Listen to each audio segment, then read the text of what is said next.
Hello guys, ito pala yung gulay na maraming maluluto, no? Nakasikat na lahat. Ang paborito ang tortang talong.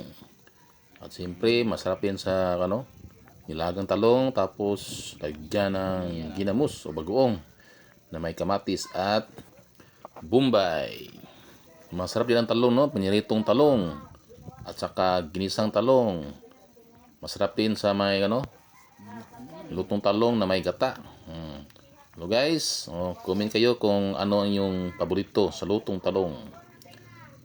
Ako kahit anong lutong talong, basta talong, masarap yan.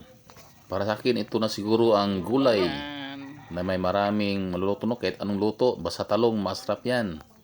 Ito makita nyo yung talong, isang puno lang to, no? Mag 1 year na ito, pero sobrang dami pa rin ng bunga, oh. May mga bulak.